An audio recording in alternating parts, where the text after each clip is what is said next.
Hello everyone, स्वागत है आपका हमारे अपने यूट्यूब चैनल एग्जाम वेब पर। आज हम लोग क्लास करने वाले हैं लेबर लॉ की।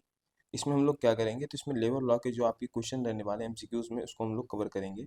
जो भी आगे एग्जाम में महत्वपूर्ण हो सकते हैं वो सारे क्वेश्चन हम लोग कवर करने वाले हैं एमसीक्यूज के माध्यम से। ये लेबर लॉ क्लास आपकी 3 पार्ट में आएगी, तो आज हमारा पहला पार्ट रहने वाला है। तो ये क्लास उन साथियों के लिए काफ़ी ज़्यादा महत्वपूर्ण रहने वाली है जिन्होंने ईपीएफओ की तैयारी कर रहे हैं और हिंदी माध्यम में तैयारी कर रहे हैं। तो उनके लिए क्लास काफ़ी ज़्यादा महत्वपूर्ण रहने वाली है, क्योंकि सारी क्लास आपकी हिंदी में ही रहने वाली है। तो जो भी साथी तैयारी कर रहे हैं वीडियो को अंत तक देखिएगा। चैनल पे नए हैं तो चैनल को भी सब्सक्राइब कर लीजिए और बेल आइकन को प्रेस कीजिए, ताकि वीडियो की लेटेस्ट नोटिफिकेशन सबसे पहले आपके पास पहुँचे। इसके अलावा मैं आपको बताना चाहूँगा, जो भी साथी तैयारी कर रहे हैं ईपीएफओ की, उनके लिए हम लेकर आए हैं हिंदी माध्यम में मात्र 349 रुपये में ये बैच लेकर आए हैं। ये बैच आपका 15 अगस्त से शुरू भी हो चुका है। इसमें हम आपको एग्जाम ओरिएंटेड क्लास कराने वाले हैं, हैंड नोट्स आपको प्रोवाइड कराएंगे। इसके अलावा टॉपिक वाइज आपको सारे लेक्चर कवर कराए जाएंगे। इसके अलावा हम आपको हाई क्वालिटी पीडीएफ और हैंड नोट्स भी प्रोवाइड कराने वाले हैं। तो जो भी आपको जानकारी चाहिए तो हमारे दिए गए नंबर के साथ संपर्क कर सकते हैं और बैच की जानकारी प्राप्त कर सकते हैं। बैच आपके लिए काफ़ी ज़्यादा महत्वपूर्ण रहने वाला है। जो भी साथी हिंदी माध्यम तैयारी कर रहे हैं, एक अफोर्डेबल प्राइस में आपको मिल जाएगा। तो तैयारी कर रहे हैं तो बैच परचेस कर सकते हैं, अपनी तैयारी को और अच्छा कर सकते हैं। चलिए हम लोग क्वेश्चन देखेंगे। पहला क्वेश्चन हमारा क्या रहने वाला है। तो पहला क्वेश्चन है, प्रथम श्रम सम्मेलन आयोजित किया गया था। देखिए, जो जो श्रम सम्मेलन है वो आपका 29 अक्टूबर 1919 को आयोजित किया गया था, और इस आयोजन का उद्देश्य था श्रमिकों की कार्य स्थिति, उनके कार्य घंटे और मजदूरी जैसे मुद्दों पर विचार करना। ठीक है, ये इसका उद्देश्य था। और यही जो हमारा श्रम सम्मेलन है 29 अक्टूबर वाला 1919 वाला, ये आगे चलकर भारत में श्रम कानूनों और श्रम सुधारों की नींव भी पड़ा था। तो ये जो श्रम सम्मेलन था पहला हमारा, ये काफ़ी ज़्यादा महत्वपूर्ण था श्रम कानूनों के लिए। तो सही आंसर क्या होगा इसका? ए इसका सही आंसर हो जाएगा। 29 अक्टूबर 1919 को प्रथम श्रम सम्मेलन आयोजित किया गया था। आगे क्वेश्चन देखते हैं, निम्न में से कौन से कारण श्रम कानूनों को प्रभावित नहीं करते हैं? श्रम कानून को प्रभावित नहीं करने वाले कारक कौन कौन से हैं? तो सबसे पहले कि उत्पादन विधि, अत्यधिक अवधि, श्रम संघ का विस्तार और कम मजदूरी भुगतान। इनमें से जो सही आंसर रहने वाला है वो आपकी उत्पादन में वृद्धि। ये कानून जो श्रम कानून को प्रभावित नहीं करता है। देखिए, श्रम कानून इसलिए बनाए गए ताकि श्रमिकों को उचित कार्य घंटे, मजदूरी व सुरक्षा मिल सके। और जो आपका अत्यधिक अवधि, श्रम संघ का विस्तार और कम मजदूरी जो भुगतान है, ये सब श्रम कानून से जुड़े हुए मुद्दे हैं। लेकिन जो उत्पादन में वृद्धि है, ये किससे जुड़ा मुद्दा है? तो ये आर्थिक कारण है। ठीक है, कैसा काटते रहे? आर्थिक कारण है, लेकिन ये श्रम कानून से जुड़ा ये कोई मुद्दा नहीं है। इसलिए सही आंसर क्या होगा? ए इसका सही आंसर हो जाएगा।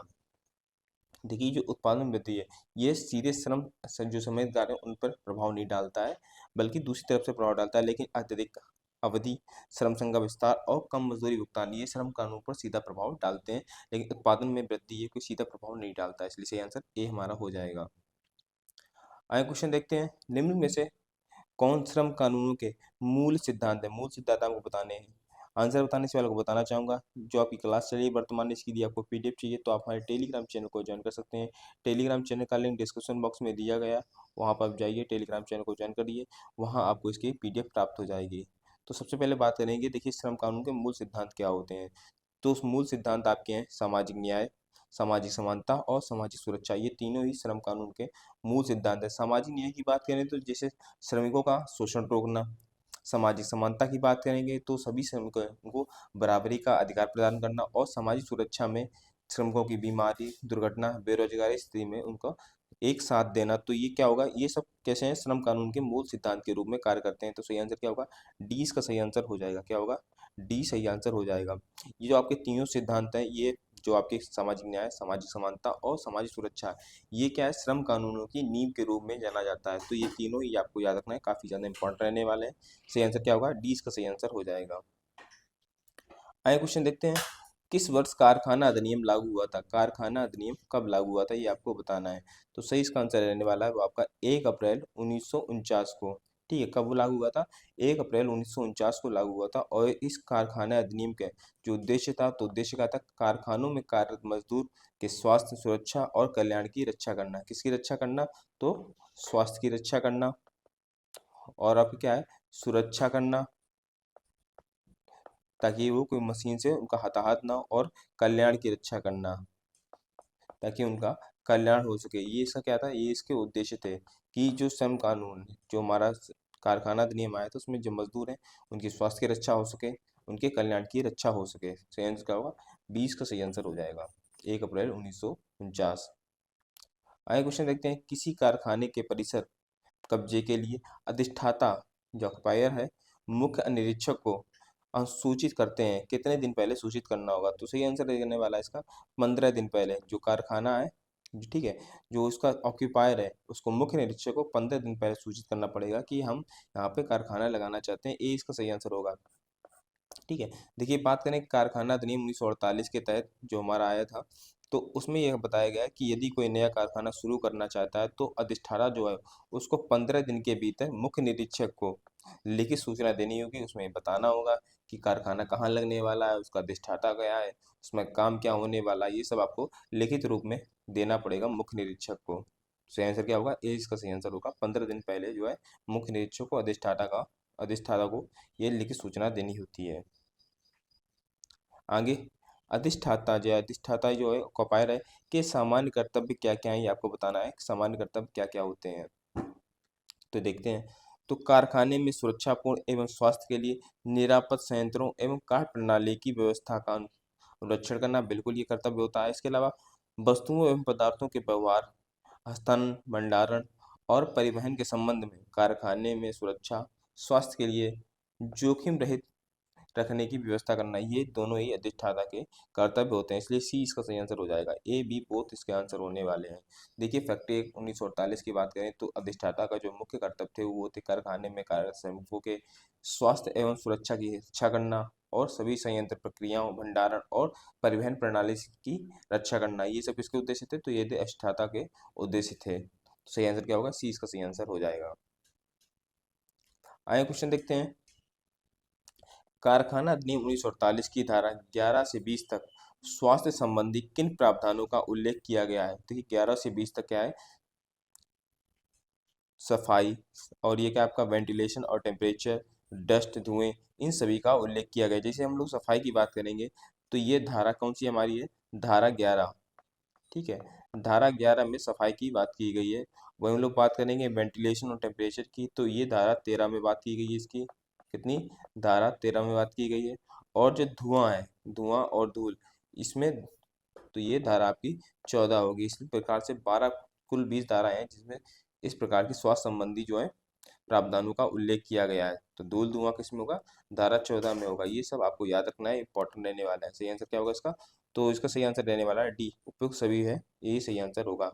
11 से 20 तक स्वास्थ्य संबंधी प्रावधानों का उल्लेख किया गया है। आगे क्वेश्चन देखते हैं, कारखाना अधिनियम के अनुसार कितने वर्ष पश्चात कारखानों की पेंट और नवीनीकृत किया जाना चाहिए? ये क्वेश्चन काफी ज्यादा अच्छा रहने वाला है। तो इसका जो सही आंसर रहने वाला है वो आपका 5 वर्ष। 5 वर्ष में जो है कारखाने में जो है उसके भीतर पेंट होनी चाहिए, उसकी दीवार है और उसकी छत है, इसकी मरम्मत होनी चाहिए कि 5 वर्ष के अंदर। देखिए जो आपका अधिनियम था फैक्ट्री एक्ट 1948 का, कारखाना अधिनियम 1948, उसमें जो धारा आपकी कौन सी है? धारा 11। अभी जो आपका पिछला क्वेश्चन हुआ था उसमें मैंने बताया भी था, धारा जो 11 थी उसमें सफाई की बात की गई थी। धारा 11 में ही ये बताया गया, उसमें ही ये लिखा है, इसमें स्पष्ट प्रावधान है कि कारखानों की दीवारों, छतों की संरचना और जो भी आपकी है, ठीक है, उसमें प्रत्येक 5 वर्ष में पेंट होना चाहिए, उनका नवीनीकरण होना चाहिए। सही आंसर क्या होगा? ए इसका सही आंसर हो जाएगा। आगे क्वेश्चन देखते हैं, कारखाना अधिनियम 1949 की धारा 2 के अनुसार बैक्स कहा जाता है। बैक्स किसको कहा जाएगा? ऑप्शन देखते हैं, एक व्यक्ति जिसने 21 वर्ष की आयु पूरी कर ली हो, एक व्यक्ति जिसकी आयु 19 वर्ष से कम है, या एक व्यक्ति जिसने 24 वर्ष की आयु पूरी कर ली है, या वह व्यक्ति जिसने 18 वर्ष की आयु पूरी कर ली है। तो सही आंसर क्या होगा? डी इसका सही आंसर हो जाएगा। वैसा व्यक्ति जिसने 18 वर्ष की आयु पूर्ण कर ली है वह वैक्स कहा जाएगा, और ये बताया गया आपका धारा 2M में। ठीक है, 2M में ही बताया गया है। आगे क्वेश्चन देखते हैं, निम्नलिखित में से सही मिलान करना है आपको। सही मिलान है तो देखते हैं। सबसे पहले तो कारखाना का अनुमोदन लाइसेंस और यहाँ पे ये आपका पंजीकरण होगा। ठीक है, और पंजीकरण, तो ये किस में होता है? तो ये आपका धारा 6 में होता है। तो पहला आपका हो गया, 3 हो गया। इसके बाद पेयजल की सुविधा, ये आपका धारा 18 में दिया गया है। कौन सा? धारा 18 में दिया गया है। देखिए स्वास्थ्य संबंधी जो आपको मैंने बताया था क्वेश्चन, उसमें जो 11 से 20 तक था, उसमें से जो धारा 18 थी हमारी, उसमें भी आपका पेयजल की सुविधा बताई गई थी। तो पहला का क्या हो? पेयजल की सुविधा क्या होगा आपका 18 हो गया, यानी इसका एक हो जाएगा। इसके बाद भवनों का रख रखाव, ये धारा 35 में बताया गया है, सी इसका हो जाएगा, यानी आपका कौन सा 2 हो जाएगा। इसके बाद आगों का संरक्षण, ये धारा 40 में बताया गया है, तो ये आपका 4 हो जाएगा, ठीक है। तो इसका सही आंसर क्या हो जाएगा, तो सही इसका आंसर रहने वाला है आपका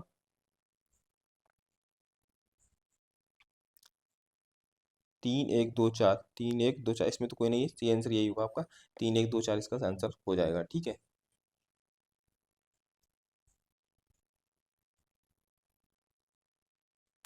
यहाँ पे ये आपका थोड़ा सा मिस्टेक हुआ है आपका, यहाँ पे एक नहीं, यहाँ पे 4 होगा, ठीक है। तो ये आपका ए सही आंसर हो जाएगा, यहाँ पे एक सही आंसर हो जाएगा, ऑप्शन आपके यहाँ पे गलत हो गया है थोड़ा सा। चलिए आगे देखते हैं।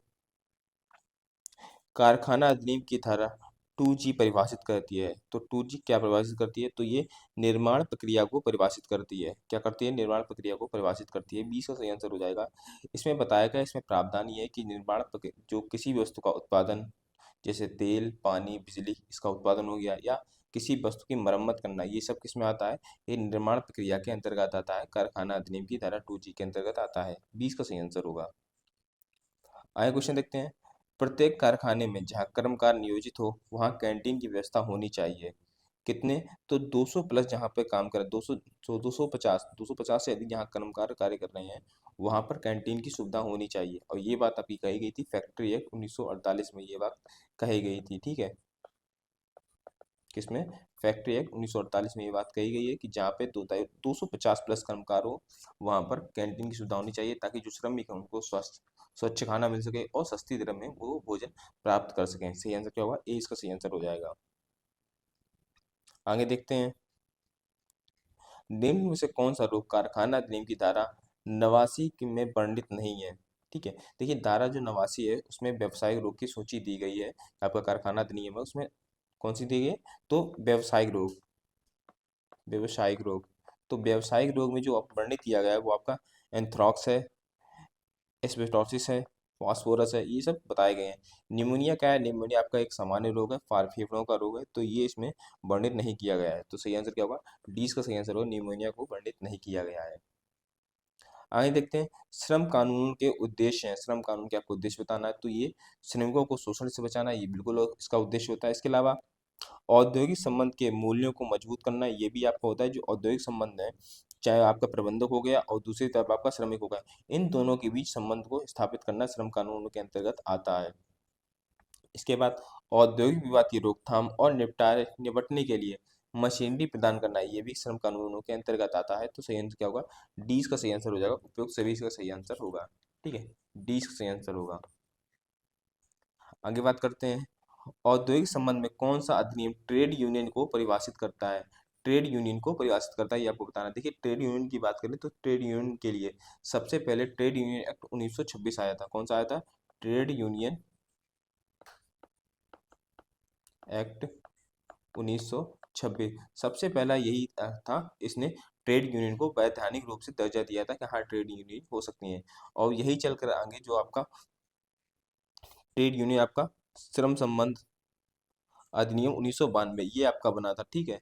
सी इसका सही आंसर होगा कि ये जो आपका था सबसे पहले कौन सा आपका आया था, ट्रेड यूनियन एक्ट 1926 आया था। इसके बाद यही चलकर आगे आपका ट्रेड यूनियन और श्रम संबंध सम्मेलन समेकन जो आपका है अधिनियम 1992 आया था। इसमें ट्रेड यूनियन की परिभाषा और उनके अधिकारों को व्यवस्थित रूप से बताया गया था, लेकिन सबसे पहले बात ट्रेड यूनियन एक्ट 1926 में की गई थी, और जो परिभाषित किया था सही से परिभाषित करने की बात आती है, तो ये 1992 वाला जो एक्ट है इसको सही से परिभाषित करता है। सही आंसर क्या होगा इसका, सी इसका सही आंसर होगा।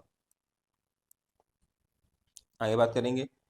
ट्रेड यूनियन एक्ट परिचालन में आया यानी सबसे पहला वाला आपका था। देखिए मैंने आपको बताया था जो आपका 1926 में क्या है आपका ये पारित हुआ था, क्या जो ट्रेड यूनियन एक्ट है 1926 में पारित हुआ था, लेकिन जो आपका लागू हुआ था वो आपका लागू हुआ था 1 जून 1927 को, ये लागू हुआ था, ठीक है। 1 जून 1927 को लागू हुआ था। इस अधिनियम के माध्यम से ट्रेड यूनियन को कानूनी रूप से मान्यता मिली थी और पंजीकरण की सुविधा प्रदान की गई थी। कौन से वाले में, ट्रेड यूनियन एक्ट 1926 साल से ये प्राप्त की गई थी। श्रमिकों के अधिकारों की रक्षा और उनके संगठित प्रयासों को वैधानिक रूप से दर्जा देने वाला ये प्रथम कानून भी अपने आप में था, तो ये भी आपको याद रखना है, ठीक है। सही आंसर क्या होगा, ए इसका सही आंसर होगा। आगे देखते हैं। अधिनियम का कौन सा भाग ट्रेड यूनियन पंजीकरण में से संबंधित है? ट्रेड यूनियन पंजीकरण से संबंधित है, तो ये आपकी धारा 8 है। जो धारा 8 है इसमें बताया गया है कि आवेदन मिलने पर जो रजिस्ट्रार होगा वो जांच करेगा, और जांच पूरी होने के पश्चात जो पंजीकरण प्रमाण पत्र यूनियन जो ट्रेड यूनियन है उसको दे देगा। सही आंसर क्या होगा? ए इसका सही आंसर हो जाएगा। आगे देखते हैं, निम्न में से कौन सा अधिनियम पंजीकृत ट्रेड यूनियनों पर लागू नहीं होता है? कौन सा लागू नहीं होता है? तो देखिए, सहकारी समिति अधिनियम 1912, सोसाइटी पंजीकरण अधिनियम 1860 या कंपनी अधिनियम 1956, ये तीनों ही आपके लागू नहीं होते हैं। ठीक है, उपयुक्त सभी इसका सही आंसर हो जाएगा। जो आपका ट्रेड यूनियन एक्ट 1926 था वह लागू होता है, ट्रेड यूनियन पर लागू होता है, क्योंकि वही सबसे पहला कानून था। ये आपकी कोई कानून नहीं थे, ये ट्रेड यूनियन पर लागू नहीं होते थे। ट्रेड यूनियन एक्ट 1926 वाला आपका लागू होता था। तो सही आंसर क्या होगा? डी इसका सही आंसर होगा। आगे क्वेश्चन देखते हैं, निम्न में से कौन सी वस्तु जिस पर ट्रेड यूनियन अधिनियम की धारा 15 के अनुसार सामान्य धनराशि खर्च की जाती है? तो देखिए, जो धारा आपकी 15 होती है उसमें जो खर्च की बात की गई, तो उसमें सामान्य निधि का उपयोग किसमें बताया गया है? तो उपयोग बताया गया है यूनियन एडमिनिस्ट्रेशन में बताया गया है, लीगल प्रोसीडिंग्स में बताया गया है, और जो मेंबर्स की एजुकेशन है उसमें बताया गया है, और वेलफेयर एक्टिविटीज में ये सब बताए गए हैं धारा 15 के अनुसार। तो ऑप्शन देख लेते हैं, उद्यम के लिए आवश्यक सामान खरीदने के लिए भुगतान, इसके अलावा कारखानों की स्थापना और कर्मचारियों का भुगतान, इसके अलावा देखिए ट्रेड यूनियन है उसके किसी भी सदस्य को प्रशासन के लिए खर्चों का भुगतान, मैंने आपको बताया था, पहला ही बताया, यूनियन एडमिनिस्ट्रेशन यानी प्रशासन के लिए खर्च के लिए बताया था। तो सही आंसर क्या हुआ? इसका सी इसका सही आंसर हो जाएगा। ठीक है, सी इसका सही आंसर हो, जो प्रशासन के लिए खर्च है वो धारा 15 में बताया गया है। जो भी आपकी ट्रेड यूनियन में जो सूची जो सामान्य नीति होती है, ठीक है, सी इसका सही आंसर हो। इसके अलावा आपके ए और बी आपके दोनों ही गलत हो जाएंगे। आगे क्वेश्चन देखते हैं, किसी व्यक्ति को किसी व्यक्ति को स्वीकार करने या किसी सदस्य को निष्कासित करने के लिए संघ किन आधार पर मना कर सकता है? किन आधार पर मना कर सकता है? दुराचार के कारण ये मना कर सकता है। 20 का सही आंसर होगा, दुराचार के कारण ये मना कर सकता है। आगे देखते हैं, पंजीकृत ट्रेड यूनियन का नाम बदलने के लिए कितने सदस्यों की सहमति होना आवश्यक है? तो कुल सदस्यों का 2/3 भाग यानी आपका लगभग 66% है, ये सहमत होना चाहिए कि ट्रेड यूनियन का नाम बदला जाए। सही आंसर क्या होगा? डी इसका सही आंसर हो जाएगा। आगे देखते हैं, वैधानिक न्यूनतम मजदूरी वेतन किसके तहत तय किया गया है? तो किसके तहत तय किया गया? तो ये न्यूनतम मजदूरी अधिनियम 1948 में ये तय किया गया। डी इसका सही आंसर होगा, डी। आगे देखते हैं, न्यूनतम मजदूरी अधिनियम 1948 के तहत समुचित सरकार निर्दिष्ट रोजगार में कार्यरत कर्मचारियों को देय मजदूरी की न्यूनतम दर तय करेगी। किसके तहत तय करती है? तो ये अनुसूची 1 भाग 1 और 2 जो आपके है नियोजन के लिए जोड़ी गई धारा 27 के तहत ये कार्य करती है। सी इसका सही आंसर होगा। आगे देखते हैं, निम्न में से कौन न्यूनतम मजदूरी अधिनियम 1948 के तहत न्यूनतम मजदूरी तय करने की विधि नहीं है? देखिए, जो मजदूरी तय करने की विधि होती हैं तो वो आपकी होती हैं, दो विधि होती हैं। ठीक है, दो विधि आपकी होती हैं, एक आपकी होती है अधिसूचना विधि और दूसरी आपकी होती है समिति विधि। ये दोनों विधि होती हैं। सौदेबाजी विधि ये क्या होती है? ये विवाद निपटाने के लिए कार्य में आती है, ये वेतन देने के लिए कार्य में नहीं आती। ठीक है, मजदूरी देने में कार्य नहीं आती है। तो सही आंसर क्या होगा? सी इसका सही आंसर हो जाएगा। सौदेबाजी है ये आपका विधि नहीं है। कौन कौन सी विधि है? तो ये अधिसूचना विधि और समिति विधि, ये दोनों आपकी विधि रहने वाली है। सही आंसर क्या होगा? सी इसका सही आंसर हो जाएगा। आगे देखते हैं, न्यूनतम मजदूरी अधिनियम 1949 के तहत निर्धारित न्यूनतम मजदूरी को कम से कम एक बार संशोधित किया जाना चाहिए।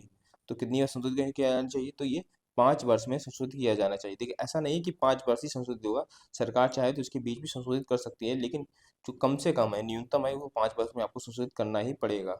सी इसका सही आंसर होगा। इसके अलावा मैं आपको पुनः बताना चाहूँगा, जो भी साथी हिंदी माध्यम में तैयारी कर रहे हैं वो हमारे बैच को परचेस कर सकते हैं, अपनी तैयारी को आगे बढ़ा सकते हैं। बैच आपका 15 से शुरू हो चुका है, मात्र 350 रुपये ये बैच आपको मिल जाएगा। कोई भी क्वेरी करनी है, दिए दिए नंबर हमारे हैं, इससे संपर्क कर सकते हैं, क्वेरी कर सकते हैं अपनी। आगे देखते हैं, न्यूनतम मजदूरी अधिनियम है, देखते हैं ऑप्शन देखते हैं, विभिन्न प्रकार के उद्योगों को कवर करने का एक कार्यक्रम, इसके अलावा विभिन्न प्रकार के उद्योगों, दुकानों, प्रतिष्ठानों को कवर करने की एक अनुसूची, या दुकानों और प्रतिष्ठानों को कवर करने की अनुसूची, या औद्योगिक प्रतिष्ठानों को कृषि को कवर करने की अनुसूची। तो इसका सही आंसर रहने वाला है विभिन्न प्रकार के उद्योगों, दुकानों, प्रतिष्ठानों को कवर करने की सूची होती है और इसी के आधार पर सरकार अपना न्यूनतम मजदूरी भी तय करती है। सही आंसर क्या होगा? 20 का सही आंसर होगा। साथियों, वीडियो पसंद आए तो वीडियो को लाइक कर दिए, चैनल पर नए तो चैनल को भी सब्सक्राइब कर लीजिए, बेल आइकन को प्रेस कीजिए ताकि वीडियो की लेटेस्ट नोटिफिकेशन सबसे पहले आपके पास पहुंचे। और जो क्लास चली है इसकी आपको पीडीएफ चाहिए तो आप हमारे टेलीग्राम चैनल को ज्वाइन कर सकते हैं। टेलीग्राम चैनल का लिंक डिस्क्रिप्शन बॉक्स में दिया गया है। इसके अलावा आप टेलीग्राम पे एग्जाम वेब सर्च कर सकते हैं, वहाँ पर भी आपको टेलीग्राम पे हम मिल जाएंगे। आगे क्वेश्चन देखते हैं। निम्नलिखित में से कौन कल्याण के सिद्धांत पर आधारित नहीं है? कौन कल्याण के सिद्धांत पर आधारित नहीं है? देखिए, mica mines labour welfare fund अधिनियम, इसके अलावा लौह अयस्क खान श्रम कल्याण निधि अधिनियम, या न्यूनतम मजदूरी अधिनियम, या डॉक वर्कर सुरक्षा स्वास्थ्य कल्याण अधिनियम। तो इनमें से कौन सा नहीं है? देखिए, आपका जो मीका माइंस लेबर वेलफेयर अधिनियम, इसके अलावा लो एस खान श्रम कल्याण अधिनियम और डॉक वर्कर्स जो सुरक्षा स्वास्थ्य कल्याण, ये सब आपके अधिनियम ये किस में आते हैं? तो ये श्रमिकों के कल्याण पर खर्च करना है, ठीक है, ये श्रमिकों के कल्याण के लिए आते हैं। लेकिन जो न्यूनतम मजदूरी अधिनियम है ये किस में आता है? तो ये मजदूरों की आर्थिक सुरक्षा किस में? आर्थिक सुरक्षा के अंतर्गत आता है, ये कल्याण में नहीं आता है, ये आर्थिक सुरक्षा के अंतर्गत आता है। देखिए, कल्याण तो आर्थिक से ही होगा, लेकिन जो मुख्य काम है जैसे उनकी स्वास्थ्य की रक्षा करना, इसके अलावा उन्हें अच्छा वातावरण प्रदान करना, सही समय पे काम मिलना, ये सब किस में आता है? ये सब कल्याण के अंतर्गत आता है। और जो आर्थिक सुरक्षा होती है न्यूनतम मजदूरी के अधिनियम के अंतर्गत आती है। तो आंसर क्या होगा? सी इसका सही आंसर हो जाएगा। आगे क्वेश्चन देखते हैं। निम्न में से कौन सा विधान भारत में असंगठित क्षेत्र के श्रमिकों पर लागू होता है? असंगठित क्षेत्र के मजदूरों पर लागू होता है, ये आपको बताना है। चलिए देखते हैं। न्यूनतम मजदूरी अधिनियम बिल्कुल लागू होता है। इसके अलावा बाल श्रम जो निषेध और विनियमन अधिनियम 1986 है, ये भी लागू होता है। और अनुबंध श्रम विनिमय और उन्मूलन अधिनियम 1970 ये भी लागू होता है। तो सही आंसर क्या होगा? डी इसका सही आंसर होगा। ये सभी कानून लागू होते हैं, असंगठित क्षेत्र के श्रमिकों पर ये लागू होते हैं। आगे देखते हैं। न्यूनतम मजदूरी अधिनियम 1948 की धारा 5 में उल्लेखित तरीके अधिनियम जो न्यूनतम मजदूरी के निर्धारण और संशोधन के लिए हैं। देखिए, आप जो क्वेश्चन नंबर 24 था मैंने आपको इसी में बताया था कि कौन कौन से तरीके होते हैं। तो दो तरीके मैंने आपको बताए थे, समिति विधि और अधिसूचना विधि। इन दो विधि के माध्यम से न्यूनतम मजदूरी है उसका निर्धारण किया जाता है। समिति की बात करेंगे, जो आपको समिति विधि होती है उसमें विशेषज्ञ समिति बनाकर सुझाव लेते हैं लोग, जो अधिष्ठाता है वो सुझाव लेता है। इसके अलावा अधिसूचना विधि होती है, उसमें क्या होता है? गजट में प्रकाशित कर दिया जाता है, उसमें आम जनता से सुझाव लिया जाता है। तो ये दो विधि होती है, मतदान विधि नहीं होती है, ठीक है। तो सही आंसर क्या होगा? ए बी दोनों सही आंसर हो जाएंगे, डी इसका सही आंसर हो जाएगा इस प्रकार से। आगे क्वेश्चन देखते हैं क्या हमारा है। न्यूनतम मजदूरी अधिनियम के तहत मजदूरी के न्यूनतम दरों को कम से कम भुगतान से उत्पन्न होने वाले दावों को तय करने के लिए आधिकारिक गजट के तहत अधिसूचना द्वारा समुचित सरकार द्वारा निम्न में से किसे नियुक्त नहीं किया जा सकता है? तो किसे किसे नियुक्त किया जा सकता है? तो देखिए, सरकार नियुक्त कर सकती है श्रमिकों के क्षतिपूर्ति आयुक्त को नियुक्त कर सकती है, श्रम आयुक्त को नियुक्त कर सकती है, या फिर कोई ऐसे अधिकारी को नियुक्त कर सकती है जो सरकार द्वारा नियुक्त हो। ये सब नियुक्त कर सकती है। तो ऑप्शन देख लेते हैं। श्रमिकों की क्षतिपूर्ति के लिए कोई भी आयुक्त बिल्कुल होता है, ये तो आपको सही हो गया। आपको नहीं पूछा गया कुछ नियुक्ति नहीं कर सकती है। केंद्र सरकार का कोई अधिकारी जिसे किसी भी क्षेत्र के लिए श्रम आयुक्त के रूप में कार्य करता है। देखिए, श्रम आयुक्त मैंने आपको बताया था, श्रम आयुक्त तो उसको आप सरकार नियुक्त कर सकती है। तो ये भी आपका ठीक हो जाएगा, बी ऑप्शन आपका ठीक हो जाएगा। राज्य सरकार का कोई भी अधिकारी किसी भी क्षेत्र के लिए श्रम आयुक्त के रूप में कार्य करता है। देखिए, यहाँ पे भी श्रम आयुक्त आपका आया, तो ये भी आपका ठीक हो जाएगा। कोई भी अधिकारी जिला समितियों के पद से कम नहीं हो। देखिए, कोई भी अधिकारी जैसे जिला अधिकारी के पद से जिला अधिकारी उससे कम नहीं है, उसको नियुक्त कर सकती है। ये कोई ऑप्शन नहीं बनता है, मैंने जो बताया था उन्हीं के 3 के हिसाब से जो है सरकार नियुक्त कर सकती है। तो डी आपका आपका गलत हो जाएगा। तो यही आपका सही आंसर होगा, डी आपका गलत है, बाकी आपके तीनों ठीक है, ठीक है। तो चलिए, आज क्लास को इतना ही रखते हैं। आपकी क्लास खत्म हो रही है, आपके क्वेश्चन आपके कंप्लीट हो चुके हैं। 30 एमसीक्यूज इस क्लास में हमने किए। अगली जो क्लास होगी उसमें हम लोग 35 एमसीक्यू डिस्कस करेंगे। पार्ट 2 होगा, इसके बाद हम लोग पार्ट 3 को कवर करेंगे। तो जो भी साथी चैनल पर नए जुड़े हैं, चैनल को सब्सक्राइब कर दीजिए, लाइक कर दीजिए। इसके अलावा कोई भी क्वेरी है, आप दिए गए नंबर इस पर आप संपर्क कर सकते हैं, अपनी क्वेरी को क्लियर कर सकते हैं, चाहे पैसे संबंधित हो या किसी भी क्वेश्चन से संबंधित हो, आप क्वेरी क्लियर कर सकते हैं। तो चलिए, मिलते हैं अगली क्लास में। थैंक यू, जय हिंद।